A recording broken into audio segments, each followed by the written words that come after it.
Nesse sentido, Sérgio, não falta uma ação mais rigorosa do Estado para punir, por exemplo, empresas poluidoras que jogam detritos nos rios, nos mananciais?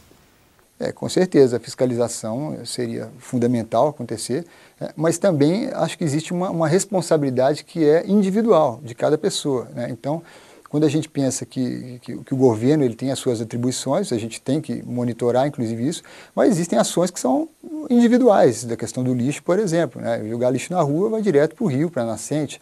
A gente tem exemplos de locais onde a situação dos rios estão diretamente ligada à questão do uso da terra, o uso da cidade, a urbanização. Então, os cidadãos eles têm uma responsabilidade tão importante quanto os governos. Agora, você teria, Sérgio, um balanço sobre os danos causados aos mananciais e lençóis freáticos pela exploração mineral aqui no estado, aqui em Minas Gerais?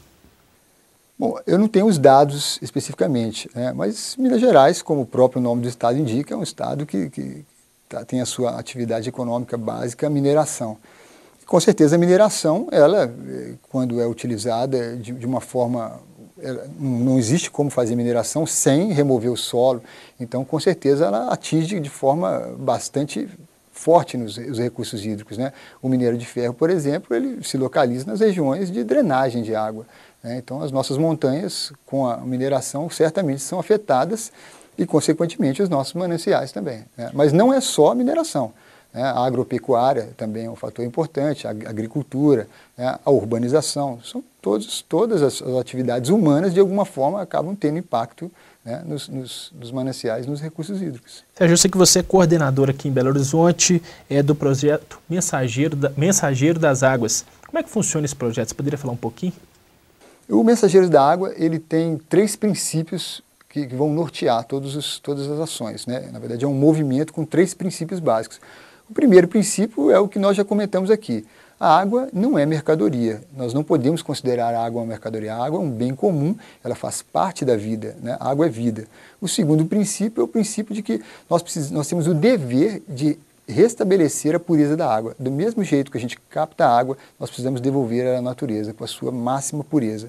E o terceiro princípio é um princípio da gestão mesmo. A água, o dever da gestão da água é um dever público. Então a gente considera que o poder público ele é o responsável pela gestão dos recursos hídricos. E quem pode participar desse projeto? Todas as pessoas podem participar desse projeto, né? Existe um site, né? mensageirosdaaagua.blogspot.com, onde, a partir desse blog, ele pode acessar todos os links do Mensageiros da Água, tanto aqui no Brasil como no mundo, que basicamente relata o trabalho que a gente vem desenvolvendo na Lagoa do Nado, que é um local histórico em Belo Horizonte, onde a comunidade, né, se mobilizou para a preservação das nascentes. Então é uma ação local. O Mensageiros da Água hoje acontece no Parque Lagoa do Nado, onde tem uma finalidade basicamente educativa na produção de material pedagógico. Então, o projeto Mensageiros da Água em Belo Horizonte ele tem um cunho educacional. E há quanto tempo que ele é desenvolvido aqui na capital? Ele começou em 2005, né, e ganhou um pouco mais de força a partir do ano passado, com a visita da Daniele Mitterrand, que veio lançar esse projeto Mensageiros da Água aqui em Belo Horizonte. Sérgio, eu agradeço a sua participação, os esclarecimentos aqui para o programa Extra Classe. E eu gostaria de terminar com você nos dizendo como que o cidadão, no seu dia a dia, pode fazer para ajudar na preservação dos recursos hídricos. Bom, eu poderia dizer, como a maioria dos programas colocam, que a questão do desperdício e tal, mas eu acho que isso está todo mundo sabendo, já tem todo mundo consciência da necessidade de evitar o desperdício e tal. Então, eu gostaria de abordar uma questão ligada... Muita gente acredita que a água vai ser disputa de muitos países no futuro, que haverá guerra pela água. E, de fato, isso é comprovado e não só haverá, como hoje, atualmente, já existem vários conflitos espalhados pelo mundo, né, relacionados à questão e à competição pelos mananciais de água.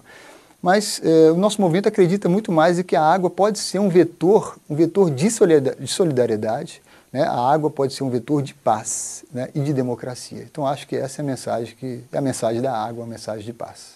Ok. Confira agora as notícias da agenda e do Sempre em Movimento.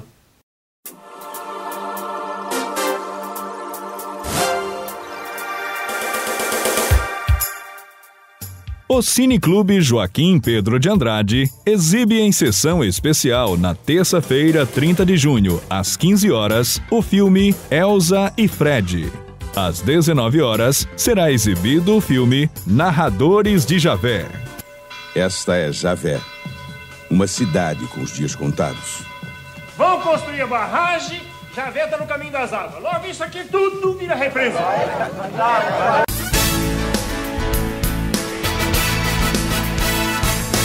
O Sindicato dos Professores realizou no dia 19 de junho o debate Desenvolvimento e Trabalho no auditório da Associação dos Funcionários Fiscais de Minas Gerais, em Belo Horizonte. O evento marcou o lançamento do livro organizado pelo presidente do Simpro, Gilson Reis, e do livro escrito pelo presidente do Instituto de Pesquisa Econômica Aplicada, Márcio Poschmann. Para Márcio Poschmann, a redução da jornada de trabalho no Brasil gerará emprego e crescimento da economia.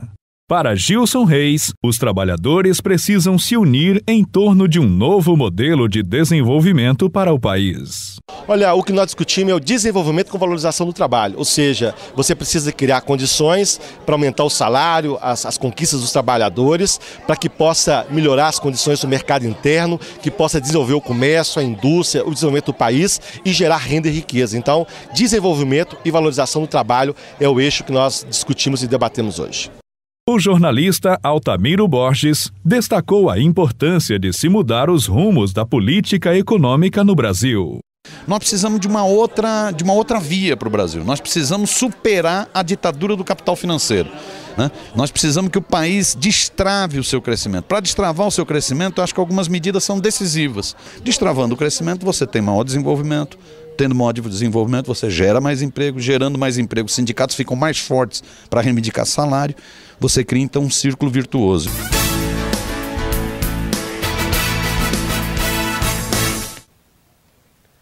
Com a necessidade de constituirmos uma civilização baseada no consumo responsável e na proteção dos ecossistemas, o desenvolvimento sustentável ganhou status de política ambiental. Entretanto, apesar de crescer a consciência ecológica, cresce também em escala nunca vista a degradação ambiental. A destruição incontrolada da floresta amazônica elimina física e culturalmente milhares de tribos indígenas, além de assassinar líderes como o Padre Josimo, Irmã Dorothy e Chico Mendes. Ainda hoje, quase 1.400 lideranças estão marcadas para morrer, e mais de 250 foram assassinadas. Foi nesse contexto, entre luta ambiental e capitalismo irracional, que o Senado aprovou recentemente a medida provisória 458, permitindo ao governo federal fazer a doação ou vender sem licitação mais de 67 milhões de hectares da Amazônia. É preciso destacar que a área territorial envolvida corresponde ao tamanho da França e Itália juntas, e o valor é próximo a 70 bilhões de reais. Deste montante de terras, apenas 7 grileiros poderão abocanhar 54 bilhões de reais. Vamos cobrar do governo um amplo debate sobre a questão ambiental e seus reflexos no processo de desenvolvimento do país. O Simpro Minas entende que só teremos êxito nesse caminhar se tivermos a capacidade de diálogo franco e democrático, no qual os interesses coletivos se sobreponham aos interesses do capital. Afinal, a Amazônia pertence a todos nós e às novas gerações. A gente fica por aqui, mas para saber mais sobre o programa de hoje é só visitar o nosso site simprominas.org.br. Sua participação é muito importante. Envie sugestões e críticas para o endereço extraclasse@simprominas.org.br. Contamos com você e até o próximo programa.